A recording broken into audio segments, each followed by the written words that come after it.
Sunday's tragic fire in the Bronx should be a reminder to all of us. A single spark can turn into a life-threatening fire. We're talking about fire prevention, whether you live in a second-floor walk-up, a high-rise building, or a single-story home. It is a good idea. It's imperative to have an escape plan and review it often with those in your family.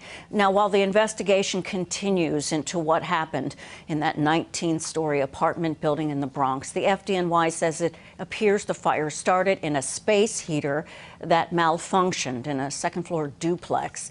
Winter is the peak season for heating fires. According to the National Fire Protection Association, heating equipment such as space heaters account for more than 2 out of every 5 such fires. The vast majority of deaths and injuries as well are related to those types of causes. Joining me now to talk about what happened in the Bronx as well as some prevention advice is Lieutenant Jim McCarthy, president of the FDNY Uniformed Fire Officers Association. You're also a Bronx native and a 33-year veteran of the department. Jim, so glad you're here. 16 years also before you were promoted to lieutenant. Thank you for your time. Sure, I'm glad to help out. Yeah, so much of this, all of this, we need to hear again and again. First, let's talk about portable space heaters, electric blankets to keep warm. How is this done safely? Well, everybody needs to have respect for what the equipment does. It gets hot and it gets keeps us warm, but it could be dangerous if it's not plugged directly into the outlet, or if you have a frayed cord, or if you use an extension cord. So you need to be mindful of the manufacturer's directions and use them accordingly, and make sure to have respect for them, because it's going to get hot and it could cause a fire or an injury to you. So wear the blankets carefully and follow those directions. Keep away from water. Make sure the cords are plugged into the wall, not an extension cord. Yes, we have some video of a controlled setting fire with a space heater and what can happen. The space heater is next to a couch, there's a quilt hanging over it, and it's just instant. And so when we talk about this, I'm also wondering about not only where you put it, if we could go over that, how far away it is from anything in your home, how far away it is from people, but hours of operation. Yeah, well, the manufacturer has different directions according to the size of the space heater, but you need to keep a couple of feet distance from any combustible material. As you may see in the video, a blanket or a couch is petroleum-based material. So when that'll burn a lot quicker, it'll ignite a lot sooner at a lower temperature, and it gives off a significant amount of smoke that's poisonous to anybody living. So that's what happened in the building in the Bronx. The building was constructed using federal money, so it didn't have to follow the building codes of New York City. It followed federal codes. And a lot of those things have been changed in New York City because they realize that there's a danger to the residents, and they have a lot more fire protection material in it, as well as sprinklers or fire alarms or fire extinguishers are required. A lot of these federal buildings don't have a lot of those protections, self-closing doors as well. So I'm not sure if they were disabled or not present in this building, but that was one of the biggest issues, is they did not close the door to the apartment that was on fire. And the smoke and the flame came out into the hallway, as well as the stairwell going up to the top of the building. So there's that whoosh of how smoke, how air travels. Talk about that, what it feels like as a firefighter, as a resident.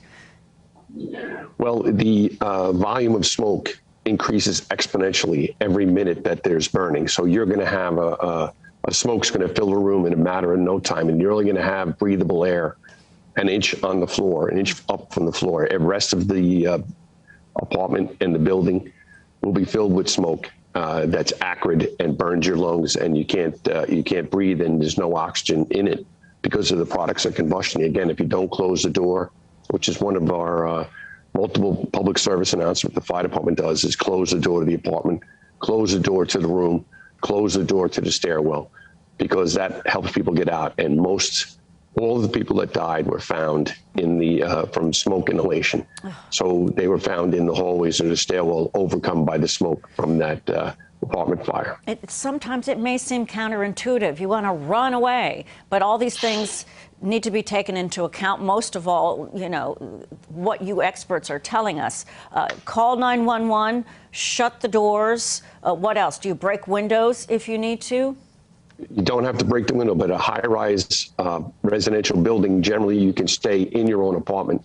You can put a towel under the door. It's constructed following New York City building codes that you can stay in a fireproof apartment. If you live in a tenement or a smaller building, you should get out. And there should be a secondary means of egress. Either you're going on the fire escape or another stairwell, a secondary stairwell, you can go down and get out of the building. And as you said before, you have to have a plan. You have to practice the plan with your children and the rest of your family and designate a space outside of the building somewhere on the street where you're all going to meet so you can make sure everybody made it out of the building and tell the firefighters that respond that you're out or who's left in the building. Mm-hmm. So it's important to practice and make sure you have at least 2 different ways to get out of your apartment. What's part of the job of departments knowing the buildings in their area and meeting with people or management of the buildings? How do you know what building has what, I guess is what I'm saying? Yeah, well, we go out and do building inspection, only the public areas. So the boilers, the roof, the stairwell, the elevators, all of that public space we do inspections for. And if somebody comes to the department and asks to get an inspection of their private apartment or their dwelling, we'll do that upon request. So we go and visit the buildings at least once a year, and some of the buildings that are designated as more susceptible to fire or have had previous fires, we go there more often. Mm-hmm. So we visit the buildings and you get to get the layout and write down any anomalies or violations of the building code, cite them with a violation or write it down for our records so that the firefighters respond to the building. They're going to have that information, and that helps them decide how they're going to fight the fire and get the people out safely. It's so very important. Lieutenant James McCarthy, Jim, thank you so much for the advice you've given us today. Thank you very much. For more life-saving fire safety advice, go to our website, cbsnewyork.com.